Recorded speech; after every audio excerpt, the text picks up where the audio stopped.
what I wish to share with you is a question that perplexes not just me, but a lot of people. And not just I, but I think a lot of people are often asked, what would have that old man, cranky old man, slightly bizarre, would have done in such and such situation? Last evening over meal, somebody said, what would he have done with English meal? Why is it that we ask this question of the man who's no longer with us? And to answer some of those questions, and maybe problematize that further, I want to spend the next 15 minutes doing that. The screen is going to be blank, so that we can all imagine what we want to do. It's not a technological failure. 6 weeks after his assassination, not far from here, just about 75 miles from here, some men and 5 women came together to contemplate this very question. But in fact, they had come at Gandhi's invitation. They were invited to this meeting after his death by Gandhi. No, it was not a dream that they had. In fact, as soon as India became independent, you know that it was engulfed by this unprecedented violence unseen in human history. The kind of death, destruction, rape that went on in the subcontinent was unprecedented. Never before and never after would human societies turn against themselves with that kind of ferocity, that kind of violence. And what Gandhi wanted to do was to contemplate with the leader of the subcontinent the nature of the Swaraj that we had attained. Swaraj for Gandhi was not political independence. In fact, it was only the beginning of what he thought was a much larger dream that someone like Rikin was talking about. Swaraj means capacity for self-rule. It is not about having our own government. It is about the capacity determining, empowering each individual, each community to determine their fate, determine their present, determine their future. And for that, he had invited all the leaders of the subcontinent. Of course, he tried to do that even before independence. You might remember, some of you, that in October of 1945, he wrote a letter to Pandit Nehru. And he wrote this letter, a long letter in Hindustani. Because he had said to Nehru that what I want to express, what I want to foreground, the vision of India, not just India for the subcontinent, the vision that I want to foreground can be best expressed only in Hindustani. My English fails me. Of course, he appended an English translation with that letter, so that it was easy for Nehru. Nehru's response to that letter and to the invitation to dialogue on Swaraj was one of impatient dismissal. Not for the first time, but Nehru says, Bapu, what is it? This is not the time to get into an open debate about the nature of Swaraj. Independence is round the corner. We have work to do. I do not have time for a meeting for the next 2 months. In fact, Nehru did not give him time for the next 2 months. Gandhi retreats. But as soon as India becomes free, he calls this meeting on 2nd February 1948. Of course, we know 30th January intervened. Gandhi, I think, stopped 3 bullets in the path of hate and destruction. And the entire nation was stunned into silence. It was a silence of the kind, of a kind that was unprecedented. If you ask anyone who was around at that point, he says, all that we could do was to mourn in silence. Because I think that silence contained all our collective guilt. It contained, we believe that each one of us had been responsible for that death, for that assassination. But it also contained that violence that had engulfed the subcontinent. The kind of violence that had perturbed the lonely Gandhi for past 3 years. He'd been walking around actually bare feet in Noakhali. He'd been walking around bare feet eating one meal in Bihar that he said was my Karbala. He'd been fasting in Calcutta. He'd been fasting in Delhi, trying to douse these fires of violence. What it actually does, that it is his assassination which brings that violence to a containment.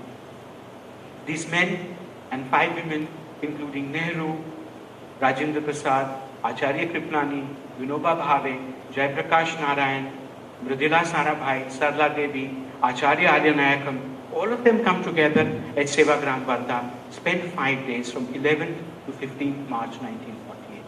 And what is it that they're asking? At one level, the question is, Bapu is gone. Who do we turn to? Because in moments of crisis, this nation and its leadership had become used to turning to that old man, asking him, what is it that we could do? Find us a solution. But it was not only that kind of a lack that they wanted to express, they also wanted to see Gandhi as a possibility. They spoke of Gandhi not as memory, not as longing, not as a past, but as a future. And it falls on two people, completely illuminated by that bearer of truth, Nehru on one hand and Vinoba on the other, to speak and articulate two very differing possibilities. Vinoba, like Rajendra Singh ji, who would come this evening, and what Rikin did in a very different kind of a way, he says, we have to work with the people. What the language that was used that time was of what was called constructive work. That we have to work with the people, empower them, give them the ability, the courage, the wherewithal to engage and take possession of their fate. That we cannot let people down. It was not about sweeping the streets and creating more toilets. It says, give them the ability to enjoy this freedom in its full sense, become capable of self-governance, become capable of ruling itself. That's Vinoba articulating. On the other hand, Pandit Nehru articulates a very different position. He says, our role today is to strengthen democracy, is to deepen governance. We have to create institutions, mechanisms, forces, processes, a constitution which would create an institutional mechanism for sustaining and grounding this freedom. Two perspectives, work with the people or create a different kind of politics. Nehru was advocating for a much different kind of politics in 1948. But there was a difference in their approach to Gandhi. They knew that one had to engage with Gandhi, but also be critical of the old man. That it was not submissiveness, there was submission, there was faith, there was trust, but that trust also created this distance, this critical distance that one had to acquire to engage with Gandhi, not as a person, but as an idea, as a possibility. And I think that's what marked India's engagement with Gandhi, a kind of proximity and a kind of distance which creates the possibility of looking at somebody as your future. And when I speak 6 decades after the assassination, I don't speak of Gandhi, or we don't speak of Gandhi as a possibility. We don't speak of Gandhi as a future. Someone like me might be completely moved by what the old man did and the life that he led, and might speak of him as longing, as memory, as a wish that what if I had been around? What if he had been around in my lifetime? We speak of Gandhi as a longing. But this distance is not only biographical. It's not that I was born after independence, much after independence, or that all of you were born much after independence. I think this distance is created by our times. Because all of us as human beings are capable of transcending and transgressing our personal biographies, our personal histories, and engage with an idea which is not of our times. So it's not the distance of biographies. It is a distance of our times. And I want to mark out this distance in the next few minutes.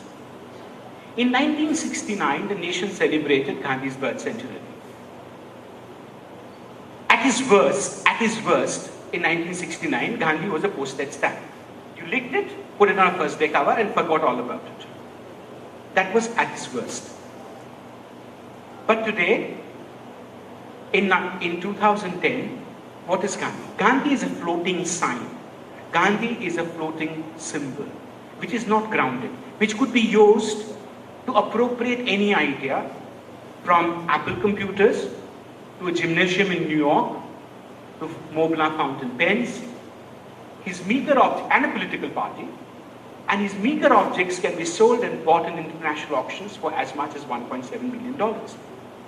And we have the hubris, and this is what the distance is. We have the hubris to say, even he sold his signature for 5 rupees so that he could collect money for his work with the Harijans, with the tribals, with the women, with the destitute. And this is that hubris that marks the distance between us and him. That's one kind of a distance that we talk about. The other kind of distance that we talk about is that the question that is often asked is that, did Gandhi have anything valid to say about stock market?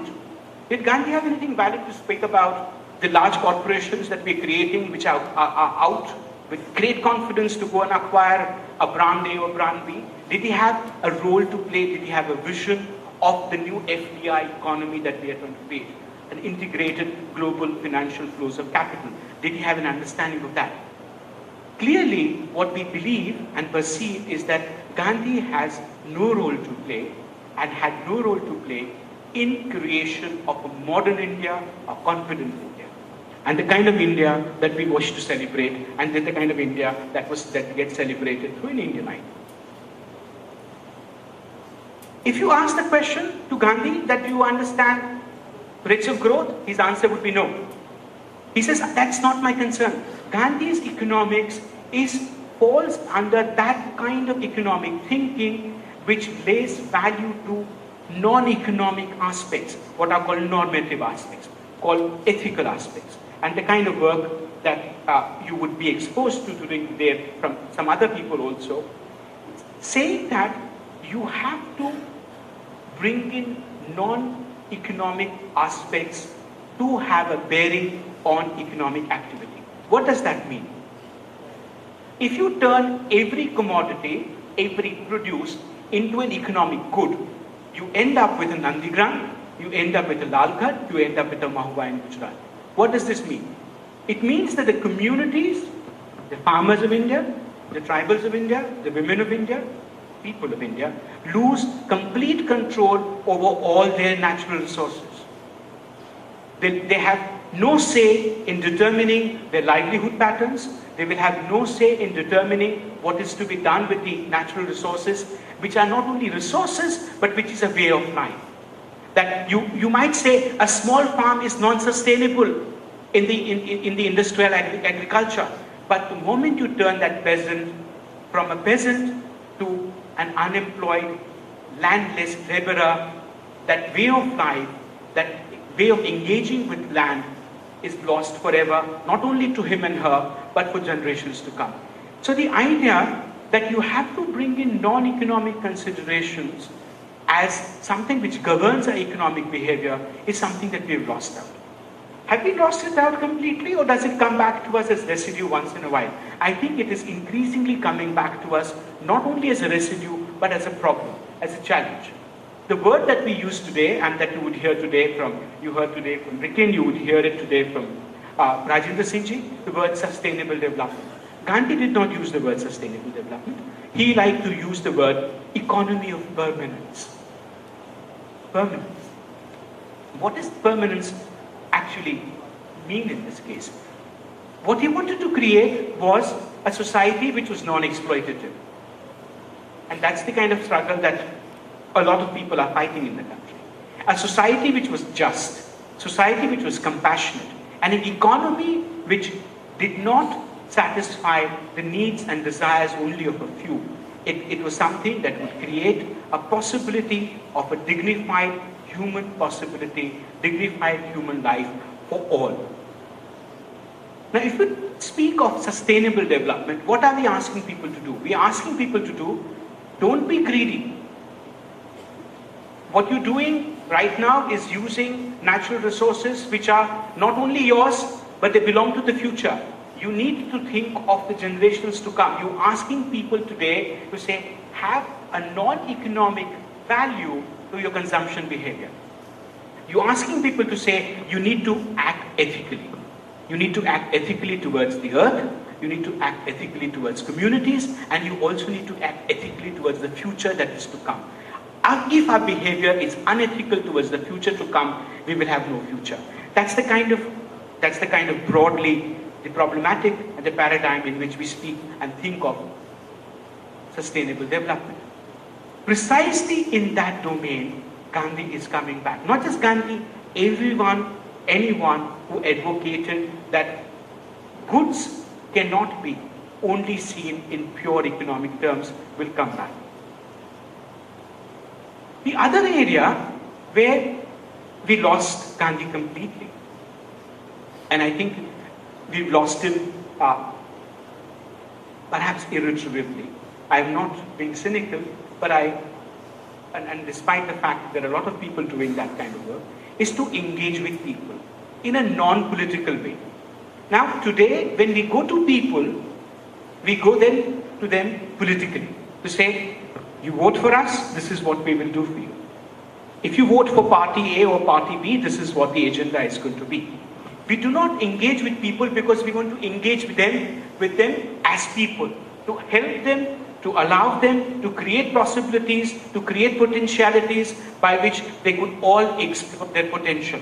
The work that, I keep going back to Rickin's work, but that's the kind of work which is called constructive work, is to enable and empower each individual, however humble, however small in terms of the economies of scale in which she or he is operating, to create the possibility of a fulfillment.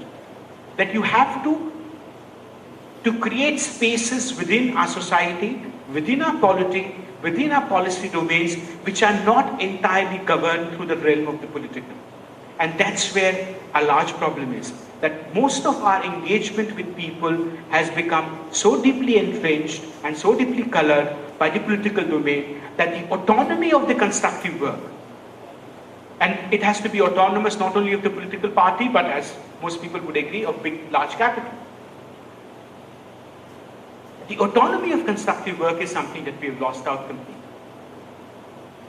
And yet, despite Gandhi having become frayed, fragile, we keep asking questions of the normative kind too. I'll give you two examples. In 2002, Gujarat turned against itself. It does not matter whether community A or community B, Hindus or Muslims. It was people of Gujarat turning against themselves in a kind of violence that is unprecedented in modern India. And what is the question that we ask? How could this happen in Gandhi's land?